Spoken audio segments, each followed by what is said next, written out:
joined by the champion, Chris Fishgold, the lightweight champion. But at the moment, I'm saying lightweight champion, Chris, but because I don't know what's going on with you. I don't think anyone knows. There's so much speculation with rumours, social media. I brought you on here to help not just myself, but MMA community clear up a little bit of what's going on with you. So can you maybe help everyone else out at home? Yeah, well, basically at the moment, you know, I had a great win last time. I've basically just been chilling out, you know, getting better in the things I need to work at before I get another fight off it. So until then, I'm really just enjoying my life and working on a few things I need to sort out.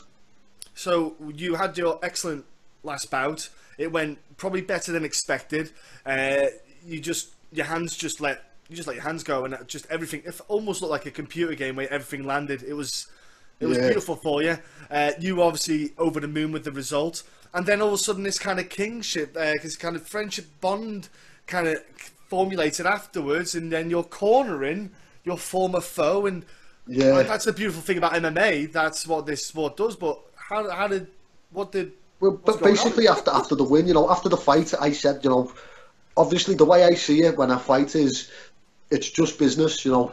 If you're cool to me before the fight, we're mates for life, you know. I go out my way to help you. If you're a prick with me before the fight, then after the fight I couldn't give a fuck that we fought, you know. I'll be a prick with you. So, you know, in life you treat people the way you want to be treated, and Alex was a cool guy. And we just started speaking social media, said, we'll train together. The training never formulated, obviously, because it's in Norway. We are planning to do some training together. But the fact he was coming back to Liverpool, I said, if you want to come out a few days before, I'll do a bit with you. So I ended up going to the show anyway. I hadn't seen him by then. And then on the night, you know, I was speaking, I went in, you know, basically spending a bit of time with him. And he said, would you be able to corner me? Now, I thought that'd be a great idea, because obviously he was fighting a Scouser in Liverpool. And I see him as a friend of mine. So why wouldn't you help your friend? You know, ease the tension a bit. And after the fight, I think if Lawrence would have won, I never knew he'd said this at the video, Fishgold took him out in 1 round, I'll do it less. I think if he would have beat him, he would have called him out. So I'm happy I called him, to be fair. Obviously, anyone that you've beat, you want them to go on and, you know, do well, because it shows their level they're at, and it shows your level you're at. You know, so yeah, it makes sense, and I was over the moon for him, you know. He is really, like, I know people say, sometimes they're a good guy, but really in real life they're pricks. He's an actual good guy, you know what I mean? He's got a heart of gold, and his coach is a cool guy as well. To be honest, every one of the lads from Norway I've met, every one of the fighters, they're all cool coming from there. I don't know why. I think we only everywhere else has the dickheads, but they're actually cool, humble, they keep it business, that's it. Yeah, and Emil Mek as well. I think I met him in Glasgow. Really nice guy. I was speaking to him on, like, say, private messaging beforehand. Met him in person.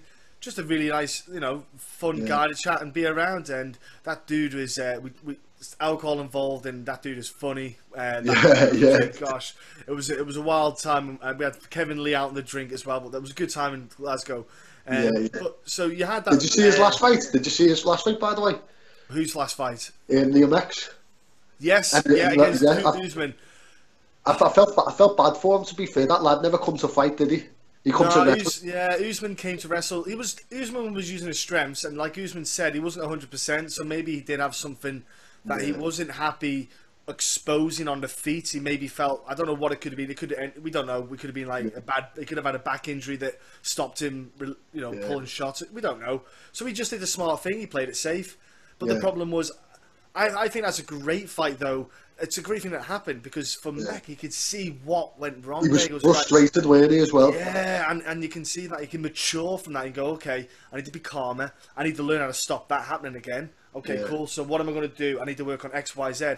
Like, he'll get so much more out of that than having a 3-round war of just punching someone in the face. That's the thing about that Usman, like you said, though. He won the fight by just wrestling, and he never come to fight, he come to just win. But after, you shouldn't grab the mic and start saying, that's why I'm the best, I'll go through anyone, because you never really went through him, you wrestled him. If the fight just say there was no rounds and that kept on going, or the championship fights, would he have gassed out and then started getting picked apart? Either way, I learned a while ago. I remember when I started this sport, I thought, get your wins in and out as quick as you possible. The reason I struck last time is if you want to make money out of the sport, serious money, and you want to build a legacy, yeah, you can grapple, but people don't want to see a boring fight. You need to come to fight. It's more about the fight than about the win. You know, I'm pretty sure as if you can get a name where either way guys say, yeah, this guy, no matter what, he comes to fight, you are going to get a lot of offers than someone saying, yeah, he'll come and he'll just wrestle you for 3 rounds. Do you get what I mean? Yeah, absolutely. A good example, like in the welterweight division, would be you got Colby Covington, who beat Damian Maia, who was arguably one of the better, more elite guys in the UFC kind of welterweight division. But then you got RDA, who is just a monster at 170 now, and you just go, well, I want to watch RDA because he will go toe to toe, and if he needs to bring that grappling in, he'll bring it in. But generally, he's happy enough just standing and back, standing using his hands, and it does that appeal. Draws fight fans in. Like, look at Molly's reception, you know, in her fight. Yeah. Like, you could hear it on the TV, the noise of the crowd whenever Molly just went for it, and you just saw the kind of energy build up, you know. And same with Paddy, you know, I suppose you'd probably lost half your voice during that, but, you know, same with Paddy, you know, it's just absolutely bananas. How was that then, obviously not being on the card and watching it? Because and seeing Paddy at 155 as well. Well, I actually wanted to get on the card, to be fair. I wanted to fight. I wanted Sutton now. Like, my contract's over with Cage Warriors. I'm not sure what I'm doing next. You know, with a record of 18-1-1, you know, it's a great record. But I wanted to get on the card. Even like I got told you've got nothing to prove there now. You've defended the belt 3 times. It's yours to keep. Well, you know, it's still hard when it's in your hometown because, you know, your friends and your family and your teammates and everyone's there. And, you know, even, you know what it's like, you're in any show and you see a cage and you see the atmosphere.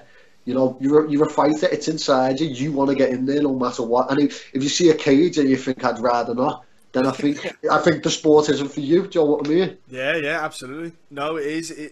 No matter what show it is, whether it be a small show or it be one of the biggest shows out there, the bigger promotions, it doesn't matter what it is. It's still it's still the same. It's a cage. It doesn't matter. Like, you don't when you're in there. Hell, I rock up to a sports hall now and see a cage. I still want to jump in. You know what I mean? It's one of those. It's a good thing to have that, because that's kind of like your indicator as well. It helps you know when, like, if you don't have it anymore, like, you'll know from that instance, and you can just say, yeah, okay, well, if I'm not there, there's no point in putting my body out there on that line. But you said, though, that your contract ended, and at the moment you're kind of up in the air. There's obviously, because the rumours were originally popped around that you got signed to UFC for the UFC London card. Those rumours got squashed by Paddy. Straight away, Paddy was on Twitter saying, I think I'd know about it before you guys would. And that kind of was a good answer to come back with. But then obviously there's the UFC Dublin card coming up in May. You've got Bellator coming to London as well at the same time. I think they're coming on the Friday and then in London, and then you've got UFC in Dublin on the Sunday. So there's big cards happening. Then you've got KSW, you've got ACV. There's a lot of promotions out there in the world. You've got ONE FC. Have you had interest? Do you know at the moment, is there any kind of gauge on what's happening? Have you got a preference to maybe, obviously UFC Liverpool would be probably the kind of Champions League or the World Cup, so to speak. But is there anything out there at the moment? I've had that interest off a few promotions. Like I said, at the moment in time, I don't want to sign nothing because I'm working on me. I don't want to have something in my head like I've got a time limit, because when you've got a time limit on something, it starts to stress you. At the moment, I've just got I'm enjoying my life, like I said. Obviously, it's like anything. You want to be you want to be in the Champions League. You want to fight the best, don't you? Because if you don't fight the best, you're never going to build a legacy. You're never going to be remembered. So I want to be where the best fights are. Just while we're here, I just want to, any other offers, I'm still open to offers at the moment, you know, and obviously the financial aspects are part of it, because why wouldn't it be? It is my job. But the main thing is, I need people that can give me the best fights. I need people that really are going to give me the best fights. And I've been doing this. I turned pro when I was 17. I'm 25 now. I don't want to beat around the bush. I don't want you to put me in with someone that's just like a gatekeeper, and then but I need to start. I want to get in there, and I want you to go, look, this guy's maybe top 20, let's fight him. This guy's top 10, let's go. I want to excel. Like look at Darren Till. Darren Till, perfect example. He's fucking killing it. I seen him the other night at Cage Warriors. Actually, proper good guy. Just took out Cerrone. You're not getting much. I'm basically open to offers now. I've had a bit of interest off a few promotions. Obviously, I want to be in the Premiership. I want to test myself. The financial aspect is part of it, but the main thing is you can get me the best fights. Who's going to get me right up the ladder straight away. I need people I need a promotion with the best guys. As for people saying I'm a grappler, like I said, 80% of you know, if I go to the ground with you're going to get submitted anyway, whether I'm on my back or I'm on top.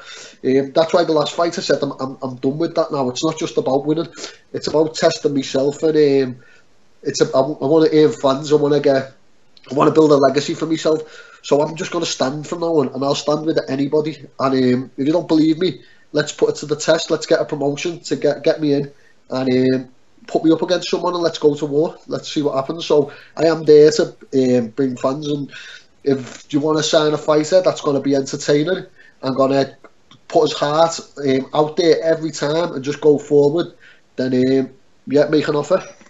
I've got to say, people see a record of the last few fights, and they'll see obviously bar the last one, they might think about the grappling, but if anyone did their research enough, they would have seen what your handiwork is actually like.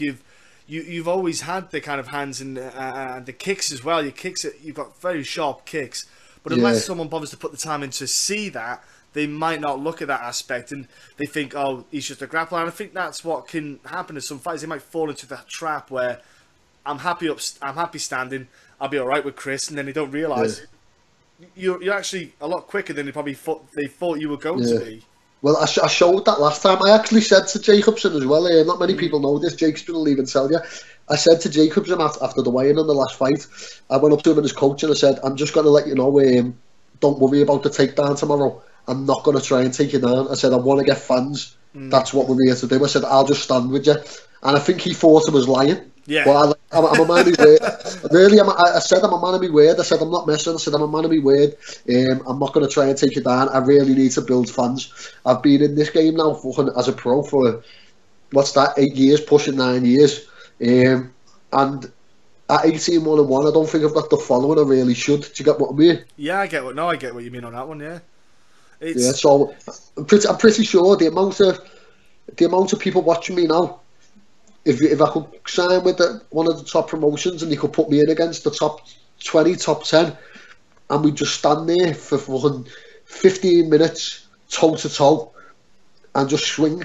And I'll show I've got a good chin on me and I've got a good heart, and I will put bums on seats at the end of the day when we're in an arena. I'll get people watching. So I think that's what I'm looking for now in my life. I want that, and it's just whether I go to whatever promotion I go to. I'm just waiting at the moment. Yeah, so that's where I'm basically up to. And it's almost like you've earned the stripes to have that kind of decision. You've earned that right to stand there and say, look, you want me, you got to come and get me, you got to offer me the right money. I've earned my stripes on the regional scenes. I've taken umpteen guys apart. I've fought X, Y, Z. I've fought all the who's who you can think of outside of the big shows. Right? Let's do it. I need to be on there, and you've earned that right to get that money, to get that pay, and I think fighters should be getting it anyway. And it's 100% right in what you're saying. Yeah. Like I said, I think this sport is very we're underpaid and overworked. Do you know what I mean? Yeah. So I don't need a lot of money in life. Like I said, I'm more asked about building a legacy and for people remembering me. But I'm not going to get that on the domestic circuit now. I'm not gonna get the fights I want. More importantly, because people see me record and there isn't no one out there with my record on the domestic scene, so people are already intimidated by the time I walk in the fight. Yeah, yeah, you're right, absolutely. And you said there about not needing needing the money. You don't need as much now because if you're cutting down to 145, you don't need as much food. Well, that's it. That's what I was getting at, to be honest. Yeah.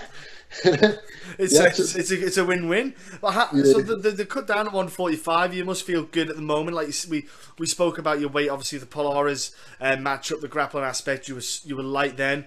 Do you feel that you kind of got the right weight at the moment, so that when you go to 145, it won't be a horrible cut. It'll be a comfortable cut. I honestly think if I wanted to drop to 145 now, I could do it with maybe doing a key and water. That is nothing. That's nothing. That'd probably be me not trying as well. If I did try it, I think I could make 62, but I think it would be a chore, and I would need to fucking, them guys, you eat a crisp and you miss weight, it's mad. So I think I'm not ready for my life to be that unhappy at the moment. I think featherweight's the right move, and see how I get on there, and then maybe drop, because I've had great success at 155. I've actually fought at 170 before. Do you know what I mean? So I think bring it down nice and slow, and then let's see where we end up at the end of the road. There's some great matchups in several organisations out there for you at 145. And which ones would you say? Could you name a couple of what you reckon right now? So I actually am surprised that people don't mention Bellator. I know UFC. We know the UFC's bantamweight division. It's absolutely ridiculously stacked. You'll know yourself, the guys out there. Like you look at Max Holloway for a start. You look up there downwards. You got Brian. You obviously got Brian Ortega's performance recently, and he did. I think he did way better than everyone thought he was going to do, to be honest with you. He's done a lot better than I thought he'd do. He's done a lot better than I thought he'd do. Yeah, Frankie cost me money, but I don't want to get sour. I don't want to get sour about that. Little prick. Yeah. That is the thing about MMA. Where's he come from? Because he just come up from nowhere, and didn't he? Like, he was fighting, and he's always been there, but he's one of them guys that's no one's seen him beating Frankie, did they? I think a lot of people just thought that Frankie had too much knowledge to get caught. He's just a smart guy out there who's been around the block. Look at the guys he's fought in the past where he's able to nullify fighters. But then again, you've got that problem of, is the decline starting to happen with Frankie? That's the worry.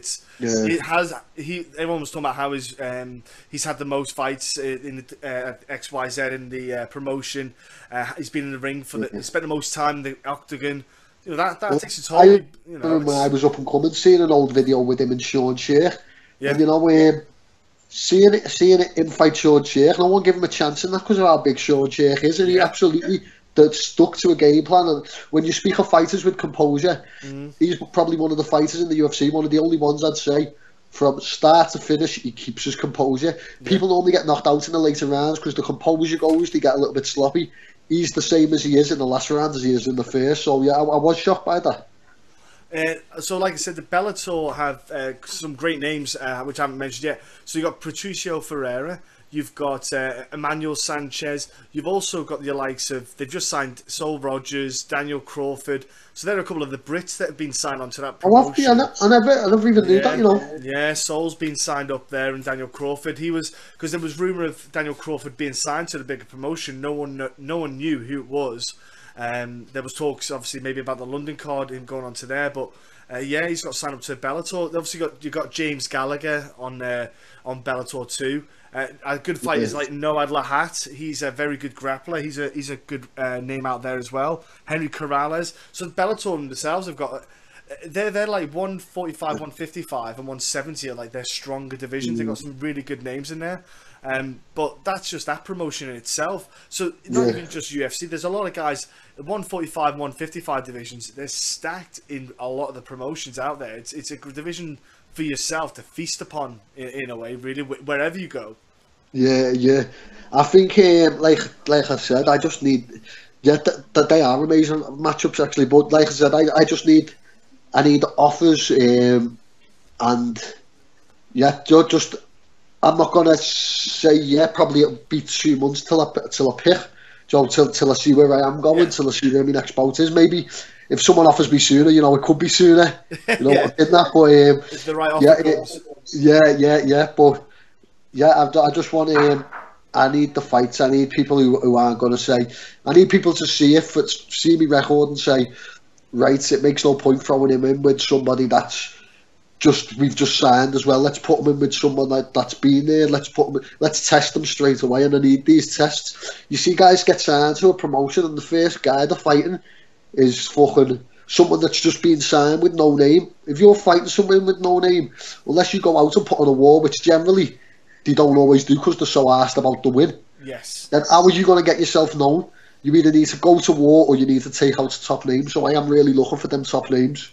And that's what I hope you get. Honestly, I hope you get signed to I'm brutally honest. I won't be biased. I'd like to see you get signed to the UFC. I'd like to see on the UFC Dublin card. I think it makes a lot of sense. It's very logical, especially for all your kind of hometown fans. Liverpool getting over to Dublin, easy peasy. It'll be a great bank holiday weekend for everyone involved. But at the moment, it's all we don't know what's going on. But the thing is, this has clarified and cleared up everything for everyone. Now the talks of Sorin back and maybe Paddy Pimblett fighting for the lightweight title might come to fruition in some way. That would be fantastic in itself, you know, if that happens. That's something I think you'd be happy to see Paddy go and have that success in that facet as well. Definitely. Paddy, he trains hard, you know what I mean? He really does train hard, so he deserves the success, do you know what I mean? Yeah, I'd like to see that. Just for the record as well, obviously. I think it's a given that the UFC, it's where every fighter wants to be. Yeah. When I was 14, you know, I hadn't even stepped in an MMA gym yet. I already knew my dream was to one day fight in the UFC. Started fighting, started training. I think the first five people I said that I was fighting, I'm going to start fighting them when I have a fight. I think the first five people that sold actually left because I wasn't a fighter back then. You know, I'm close to my dream now and no one's laughing now. So, you know, I would like to accomplish that. That is one thing I want to do, but it's at the powers that be, isn't it? It is now, it is. But the thing is, you've done everything you needed to get that recognition and get their attention. So before I let you go, though, Chris, you've obviously had a lot of support on sponsors, and you've got social media. Before we let you go anywhere, buddy, can you just mention those people who have helped you along the way? Because I think it's very important those people get noticed. Oh, I'm a big man at that. You're loyal to people who've been loyal to you. You know what I mean? Scramble, a big one. Scramble with Ben Tong. They've helped me out massively. They helped me out even when I had a year and a half off and I thought I'd never fight again. You know, big one, Scramble. Then I've got Spartan Bullies. You know, that's a Northwest one nationwide for English Bulldogs. Macro Chef, who got me to that weight last time. I really hit the nail on the head there. What are the ones? SA Nutrition as well. Supply me with some of my protein and my supplements. Trying to think of a few. Canavape as well. Canavape was a good one. Yeah, I'm trying to think. I've had that many people help me out. John, what I'd be. If I forgot anyone, I'll do a little post when this comes out with it. There's been that many people that have helped me along the way. I don't think I could have ever really got to where I was without them. You know, obviously my family support with my mum, my brothers, my dad, my girlfriend Daniela, a big one, Paul Rimmer. You know, that last fight camp, not many people know this. I hadn't trained properly for that. That was I was probably 50%. Paul some days was actually coming to my house to wake me up and drag me in the gym. You know, it was a real fuck up my last fight camp. But yeah, that belt was more, that last one, that belt's more his than it is mine. So I can never thank Paul enough. You know, he was the first one that fucking seen something in me and give me the confidence before anyone else's. So, you know, I'm forever dead with Paul. You know, I'm forever grateful for it. But yeah, anyone I've missed out, just nice one, and thank you. And if anyone any sponsors coming along, you know, there's still space on my shorts, or you know, if the UFC calls, you know, there's space on my Facebook. What is your social media then, buddy? What's your obviously you got Instagram, which we message on, but what's your social media handles? Just Chris Fishgold on everything, you know, Chris Fishgold on everything. Type in Chris Fishgold, that'll be me. Instagram, you know, a couple of videos from the past. I put up stuff that maybe people might not have seen before. So if you want to check that out, and yeah, that's basically it. There you go, ladies and gentlemen. You heard. Get on social media, give him a follow, support the man on his journey to what is going to be a legacy in itself. You're already paving the way. You've done many chapters so far, and I know there's going to be many more, Chris. So thank you so much for your time, and it's been great to get this clarity from you. Thank you. My pleasure, seriously. And that's it, buddy. All done. Easy peasy. That was great, mate. Honestly, absolutely spot on. That will answer the questions I think a lot of people were curious about, you see, mate. So honestly, thanks so much for your help with that, mate. No worries. Appreciate that, John. Seriously, mate. No, honestly, I was super. I was really concerned because I was wondering, like you say, why you went on a card. What I thought maybe you're going to the London card. Then I